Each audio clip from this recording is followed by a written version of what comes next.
Hello everyone, MKS में आपका बहुत बहुत स्वागत है। नीट एंट्रेंस एग्जाम 2022 जो देने वाले हैं, अलर्ट हो जाइए। जैसा कि आप सभी को पता होगा, बहुत ही नज़दीक आपका नीट का एग्जाम आ गया है। जैसा कि आप ऑफिशियली देख पा रहे होंगे 17 जुलाई 2022।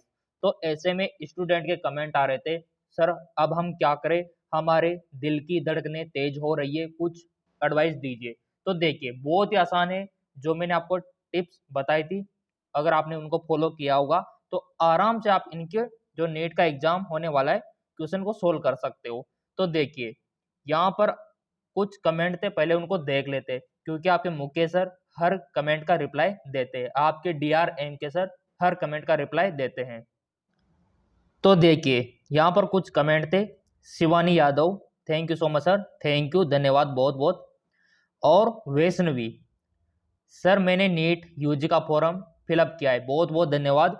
वैष्णवी ने नीट का फॉर्म फिलअप किया है, तो इनके लिए बहुत इंपॉर्टेंट है ये वीडियो। और जितने भी नीट के एग्जाम देने वाले हैं उन सभी के लिए बहुत ही इंपॉर्टेंट रहने वाला है। डॉक्टर अमन अग्रवाल, मैं भी नीट का फॉर्म फिलअप किया है, बहुत अच्छी बात है। देखो, नीट का फॉर्म अवश्य भरना चाहिए, जो बायोलॉजी के स्टूडेंट है उनको तो अवश्य भरना चाहिए। अटल कुशवाहा, मैंने भी फॉर्म फिलअप किया है, तो अटल कुशवाहा ने किया है, डॉक्टर अमन ने यहाँ पर फॉर्म भरा है, और प्रीति यादव ने, ठीक है, तो प्रीति यादव ने भी यहाँ पर नीट का फॉर्म भरा है, बहुत अच्छी बात है। और प्रीति यादव तो बहुत ही एक्टिव स्टूडेंट है, फर्स्ट व्यू इनका मिला। और यहाँ पर फतुल ने भी यहाँ पर फॉर्म भरा है। तो इतने सारे हमारे कमेंट आए थे यहाँ पर, और भी काफी सारे कमेंट है जिन्होंने नीट का फॉर्म यहाँ पर भरा है। तो मैं यही कहूंगा कि जो आपके बायोलॉजी की एनसीईआरटी की बुक है, केमिस्ट्री के एनसीईआरटी की बुक है, ठीक है, और जो फिजिक्स के एनसीईआरटी की बुक है, उसमें टेबल आपको दिखेगा, काफी सारे टेबल आपको दिखेंगे। चलो मैं आपको दिखा देता हूं। तो देखिए स्टूडेंट, आपकी जो एनसीईआरटी की बुक है उसमें ये जो चैप्टर है, बायोलॉजी की बात मैं कर रहा हूँ, तो इस प्रकार के कुछ चैप्टर में आपको टेबल दिखेंगे। तो मैं ये कहूँगा, इन टेबल को छोड़ना मत आप। टेबल में से काफ़ी सारे क्वेश्चंस बनते हैं, चाहे वो आपके केमिस्ट्री का हो, चाहे वो आपके फिजिक्स का हो। टेबल को तो अच्छे से याद कर लेना। जैसे ये टेबल बहुत इंपॉर्टेंट है, और ऐसे टेबल आपको हर एक चैप्टर में मिल ही जाएगी एनसीईआरटी की बुक में, ठीक है।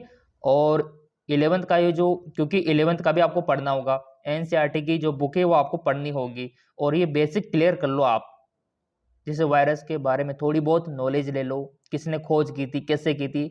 और मैं सभी से कहना चाहूंगा, एनसीईआरटी के जो पीछे के सारांश है उनको तो आपको पढ़ना ही होगा, क्योंकि जब हमने नीट का एंट्रेंस एग्जाम दिया था तो ये स्ट्रेटजी हमने अपनाई थी, ये रणनीति हमने अपनाई थी, और रिजल्ट क्या हुआ, 101% हमारा सिलेक्शन। तो आपका भी सिलेक्शन हो जाएगा, ऐसी कोई दिक्कत वाली बात नहीं है।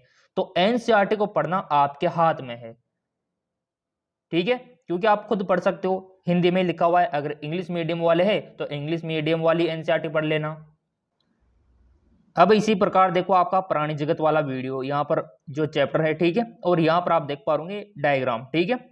तो डायग्राम में यहाँ पर आप देख पा रहे अरिय सम्मति हो गया, दीपार्श्व हो गया, तो इनके एग्जाम्पल, इनके उदाहरण याद रख लेना आप। तो यहाँ पर इस प्रकार एनसीईआरटी बहुत ही ज्यादा इंपॉर्टेंट होती है, और मैं यही कहूंगा, एनसीईआरटी से एक भी क्वेश्चन बाहर से नहीं आता, पूरा का पूरा इसी से आता है। और इसीलिए वो स्टूडेंट जिनका 12th के बाद सीधा सिलेक्शन हो जाता है, उनका राज यही होता है, वो एनसीईआरटी को फॉलो करते हैं। और देखो, नोट्स भी हमने बना रखे शॉर्ट। तो ये टेबल आ गई, तो इस टेबल को छोड़ना मत, किसी भी हालत में इस टेबल को छोड़ना मत, ये आपको याद करना है। तो ऐसे में नज़दीक अगर आपका एग्जाम आ गया तो ये टेबल पढ़ के भी आप अच्छे खासे नंबर हासिल कर सकते हो। तो ये रणनीति होती है, आपको पता होना चाहिए। जैसे आप मान लो थ्योरी का टाइम नहीं है, अब ये टेबल तो पढ़ ही सकते हो, इनको छोड़ सकते हो कि हाँ, इनके बारे में तो पहले आपने साल भर में पढ़ लिया होगा कि एनालिडिया क्या है, यहाँ पर अर्थोपोडा क्या है, मोलस्का क्या है, ठीक है, यहाँ पर हेमिकार्डेटा क्या है, ये तो आपने पढ़ रखा है, ऐसी कोई दिक्कत वाली बात नहीं है। तो ये चीज़ें तो आपने पढ़ रखी है ना। जैसे मान लो कोर्डेटा हो गया, तो ये तो आपने पहले ही पढ़ रखी होगी। तो ये टेबल देख लो बस आप, ये इंपॉर्टेंट होती है आपके लिए। तो इस प्रकार नीट का जो एंट्रेंस एग्जाम है आसानी से आप कर सकते हो। ये हो गया, मान लो आपका जो चैप्टर है 2 से 3 टेबल यही मिलेगी आपको, और ये आराम से आप कर सकते हो, और सारांश को आप पढ़ सकते हो। बाकी तैयारी तो देखो हमने शुरू करवा रखे एमकेएस एकेडमी पर। अब ये टेबल तो आपको खुद को याद करनी होगी। अब आप मान लो कहीं पर जाओगे कोचिंग वोचिंग तो भी आपको याद करनी होगी वो तो याद तो आपको ही खुद को करना होगा। बाकी देखो एक्सप्लेन है, समझाने की बात है, वो हम आपको समझा सकते हैं कि कोई भी बात अगर आपको समझ में नहीं आ रही हो। बाकी याद खुद को ही करना होगा। तो यहाँ पर सारांश आ गया है। ये पूरी टेबल याद करने के बाद ये सारांश इतना सा तो आप कर ही सकते हो और याद हो जाएगा क्योंकि आपने 12th का एग्जाम दिया है, 11th का एग्जाम दिया है। तो इस प्रकार आप रणनीति को फॉलो कर सकते हो। तो कमेंट करो कौन कौन ऐसे स्टूडेंट हैं जिनको कोई डाउट है और नीट के लिए मैं आपकी क्या हेल्प कर सकता हूँ, क्योंकि मैंने एंट्रेंस एग्जाम पास किया है तो मैं आपकी क्या सहायता कर सकता हूँ। कमेंट करके बताओ मेरे को, आपके हर कमेंट देखे जाएंगे।